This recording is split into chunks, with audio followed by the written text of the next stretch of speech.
Jumbo, fellow adventurers, happy Friday. Woo!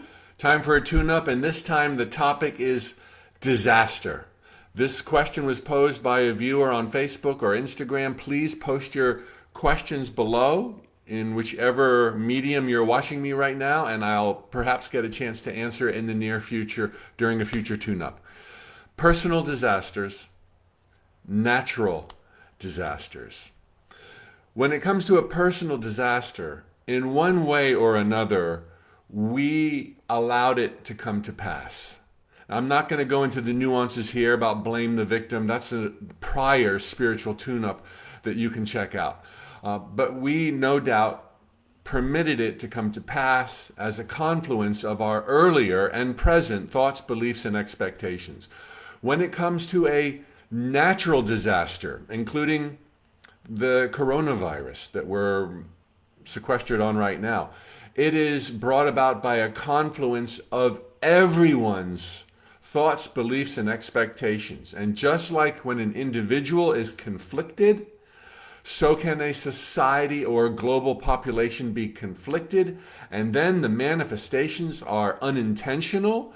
They ricochet, backfire, the most unexpected things happen, all in alignment with everything else that those experiencing it are thinking, believing, and expecting.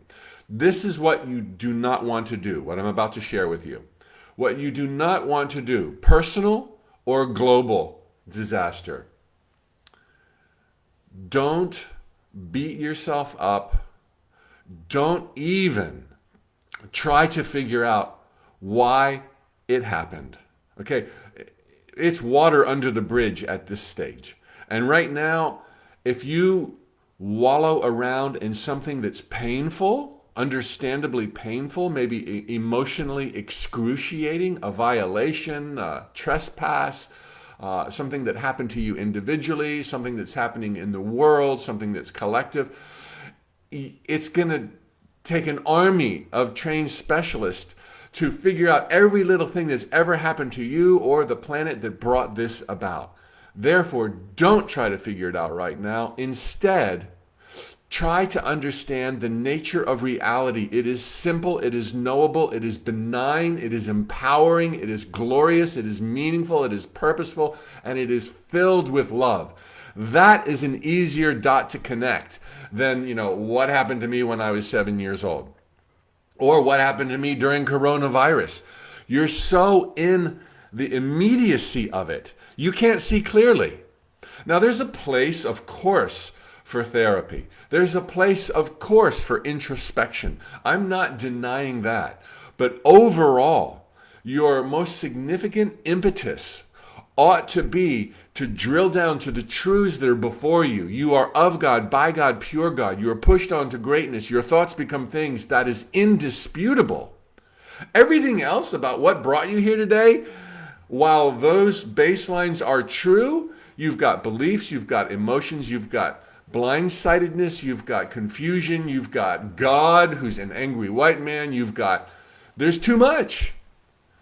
Go to where you are, drill down to truth, it will set you free, and then when you're having some sense of I hate where I'm at, but I know I'm a creator. I hate where I'm at, but all things are possible. Then you can chart a new course. You can decide where your priorities are.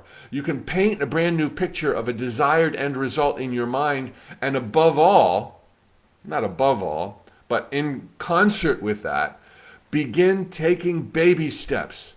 And then one day, as your life blasts off in this upward spiral, then you can look back and dissect the commotion. And perhaps it'll be like for me, when my life was at rock bottom 20 years ago, I decided, don't try to figure this out. Start working life. Start moving forward. And if you want, one day in the future, you can look back and dissect the train wreck. And that's exactly what I did, except within a couple of years, looking back over my shoulder, there was no train wreck.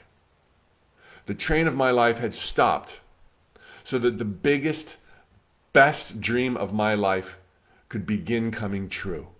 Yet to my physical senses, 20 years ago, dark night of my soul, it was all bad. I was a broken man.